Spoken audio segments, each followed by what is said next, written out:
This is a slide show that they shared with us yesterday, and I'm going to kind of walk through some of the things it shared. And it's called 11 by 15. And it's a quote there by Martin Luther King that says, "The time is always right to do what is right." So it's comment, now is the time for transformation of our criminal justice system. Now is the time for 11 by 15. Now, transformation, do you remember when we've been talking through this series on the Sermon on the Mount and Jesus' sayings, and Wayne would know this, but that we used to look at the Sermon on the Mount as these hard sayings of things that were impossible to do, and so we had to spiritualize them. Well, we're talking about that if you read it rightly, that it's actually what we call these transformative initiatives, that Jesus is saying, here is this cycle, this vicious cycle that we're caught in, and he offers us a way to transform that, to bring reconciliation and healing, to come to a new place. He says, like if you're angry with someone, he says, it's not that you got to stop being angry, like, can you just stop being angry? He says, but how are you going to use that? He says, if you use it to bring healing, to say, you know what, if someone's done something to me, or I've done it to them, then I need to go to them before I even take my gift to God and bring reconciliation to set right what was wrong. Sorry, I'm quoting on a leaf there. But, to set right what once was wrong. Maybe we know that one too.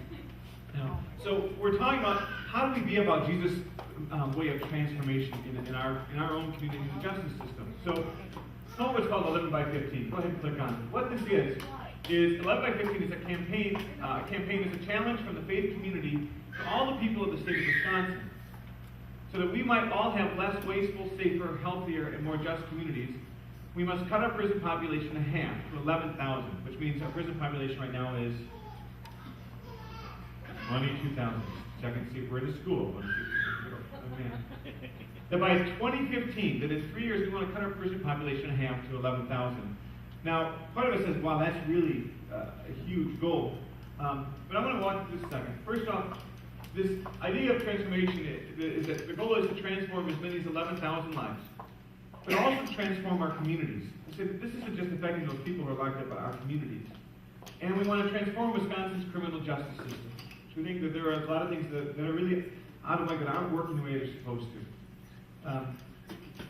So I'm going to go this a second. I was talking to a friend of mine who was a criminal justice major, and he was saying, that if you get into our juvenile justice system in Wisconsin, that something like the high 90 percentile, 90+% of youth who are in the criminal justice system is youth, end up in the criminal justice system as adults. In Australia, something like 97% of the youth who are in the criminal justice system as youth don't end up in the adult criminal justice system. I mean, think about that. They're saying that their criminal justice system is set up to do what? Heal, to redeem people, to help people get back to society. What's ours set up to do? Maybe not intentionally, but we keep people in there, right? Our current justice system is ineffective because it doesn't make us safer, right? It's wasteful and inefficient. It spends too much on warehousing nonviolent offenders and too little on restorative, or rehabilitative outcomes, ways of helping people return to community to deal with their rehabilitation or treatment if they have drug issues. Right? We're not locking up people largely because we're afraid of them, but because we're mad at them again, and they need to be restored. It's also unfair because it disproportionately punishes people of color, people who are poor, and people with mental health and substance abuse health issues. Right? So people who are poor, who are because of race, people who have mental health issues, because of mental health and substance abuse health issues, are often the people that we're locking up, and it's related to those issues in life. Do you remember when we were doing the talking about capital punishment, that studies have shown that you're more likely to die from capital punishment because of the issue of race than you are to get heart disease because you've smoked. Right? I mean, that's how huge race impacts is. Go ahead to the next one. This presentation they put up will share ways in which our system of corrections is ineffective, wasteful, and unfair. We're looking at effective, practical, transformative solutions and outcomes that are possible and available to us right now. What we can do to address the problem and a vision for the future. Go ahead and click on it. All right. Right now, our wasteful corrections policies can't be explained by partisan politics because they represent the choices and priorities of recent Republican and Democratic administrations and associated legislatures. So it's saying, is this because of one party or the other? We've all been a part of this. Right? This is not because this party made this decision or this party made that. It's been done together. All right? Click on. You know, in the U.S. right now, we have 5% of the world's population. Right? 1 out of every 20 people live in the United States. Right? But we have 25% of the world's prison population. That means 1 out of every 4 people who are locked up are in the United States. So we have 1 out of 20 people, but 1 out of 4 prisoners. All right? Think about that. And we're supposed to be the most progressive nation in the world. The cost is about $63 billion a year. All right? Black males are incarcerated 7 times as often as white males. I mean, think about that. 3 out of 4 African Americans are in prison for drug-related issues. That means 3 out of 4 people locked up because they're related to drugs. However, drug use in the African American community is the same rate as in the white community. Same rate. All right? Next one. Wisconsin prisoners by race. 11% of are other. 38% are Caucasian, or what we call white. 51% of our prisoners in Wisconsin are African American. What's the percentage of our population that's African American in Wisconsin? 6%. 6%. Just over 1 out of 20 people in our state are African American, but 1 out of every other prisoner in our jails are African American. All right. Milwaukee County is an example. It's very interesting. That Milwaukee County is only 16% of the state's population, but 37% of all people who are in jail come from Milwaukee County. It's interesting. Right? I don't have it for Beloit. Rock County would be interesting to see. Actually, we're doing a little better. We'll talk about that in a moment. Click on. Corrections in Wisconsin is a growth industry. We have 36 adult correctional facilities. Actually, do you know that soon you'll be able to buy stock in prisons? That they're going private with prisons, so you can buy stock in prisons and earn money off the prison system. All right? Think about that.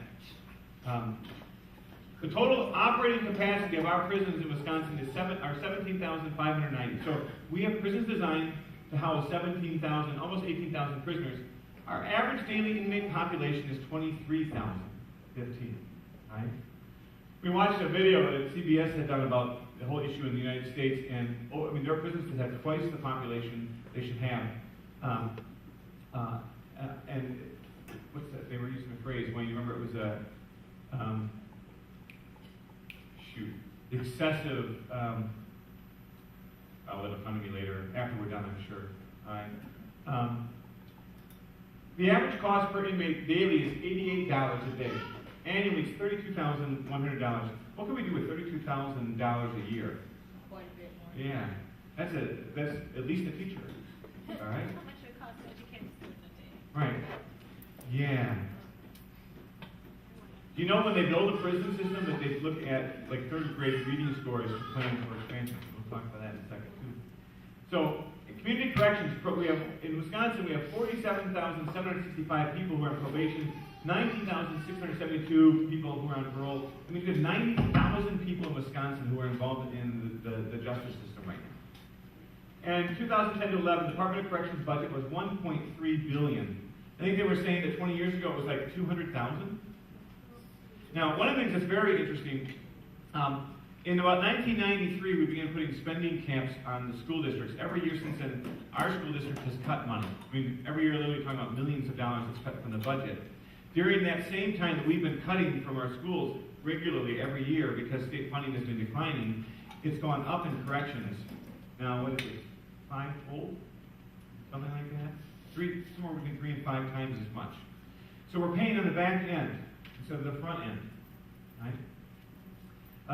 It's interesting. We just had a referendum in Beloit, $70 million referendum to build a new school and to renovate some of our schools. We had to have a referendum because state law says the people have to have a vote on building new schools. If we want to build a jail, we don't even have to have a referendum.